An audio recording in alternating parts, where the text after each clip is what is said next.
2009 সাল থেকে শুরু হয়েছে, 9-10 থেকে শুরু হয়েছে, এটা এখনো চলমান এবং সর্বশেষ তার ঘটনা ঘটেছে গঙ্গাচড়া। এই ঘটনাগুলো আমরা তুলে ধরেছি। আমরা স্বরাষ্ট্র উপদেষ্টা মহোদয়ের সঙ্গে যে উচ্চ পর্যায়ের বৈঠক হয় সেখানে সব সংস্থার প্রতিনিধিত্ব ছিল, সেনা, নৌ, বিমান বাহিনীর প্রতিনিধিত্ব ছিল এবং সবার সামনে এই বিষয়গুলো আলোচিত হয়। তারা আমাদের বলেছে যে আমরা এটা কঠোর অবস্থানে থাকব, আমাদের আশ্বস্ত করেছেন। এর মধ্যে বেশ কিছু এলাকায় প্রতিমা এবং মন্দিরে হামলার ঘটনার পরে অনেক দুর্বৃত্ত ধরা পড়েছে, আমাদের লিখিত বক্তব্য রয়েছে। কাজেই আমরা যখন যেটা পারি, বিশেষ করে সেনাবাহিনী তাৎক্ষণিকভাবে ছুটে যাচ্ছে, প্রশাসনের পাশে দাঁড়াচ্ছে।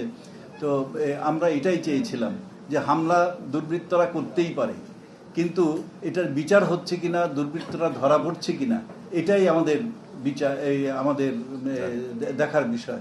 এবং আমরা চাই, এই যে কথাটা বলেছি বিচারহীনতার সংস্কৃতি, এটা আমাদের লিখিত বক্তব্য আছে। বিচারহীনতার সংস্কৃতি আমরা নানাভাবে দেখেছি গত 53 বছর। আমরা চাই না এই সংস্কৃতি অব্যাহত থাকুক। এই পরিবর্তনের মধ্য দিয়ে সেই সংস্কৃতির মৃত্যু ঘটুক আমরা কামনা করি। এই জন্য আমরা স্বরাষ্ট্র উপদেষ্টা ছাড়াও বিভিন্নভাবে যে মিটিংগুলো হয়েছে, ধর্ম উপদেষ্টা, তারপর আইজি মহোদয়, মহানগর পুলিশ কমিশনার এবং বিভিন্ন সংস্থার সঙ্গে আমাদের যে বৈঠক হয়েছে, আমরা এই উদ্বেগগুলো তুলে ধরেছি।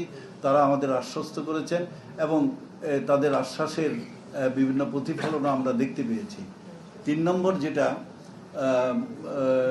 ওই যে মামলা, ঢালাওভাবে মিথ্যা মামলা, এটা তো গত 1 বছর ধরে অব্যাহত রয়েছে। এটা আমরা সরকারকে জানিয়েছি এবং আমাদের যে যখন যেটা খবর পেয়েছি, আমাদের তালিকা আছে, সেই তালিকা অনুযায়ী সরকারকে জানিয়েছি এবং সেনাবাহিনীকেও আমরা জানিয়েছি। সেনাবাহিনী থেকেও আমাদের বলা হয়েছিল কোথাও ঘটনা ঘটলে, মামলা এরকম হলে আমাদের দিন, আমরা দেখব। প্রশাসনও দেখছে, এই সেনাবাহিনীও দেখছে এবং বিভিন্নভাবে বিভিন্ন জেলায় এই কিছু কিছু ঘটনা তাদের হস্তক্ষেপে নিরসন হয়েছে। আমরা চাই এই যেগুলো হয়নি সেইগুলো সরকার এবং প্রশাসনের যেই অংশটি এটা দেখে, তারা যেন পুজোর আগে এটার দ্রুত এই সমস্যার সমাধান করেন।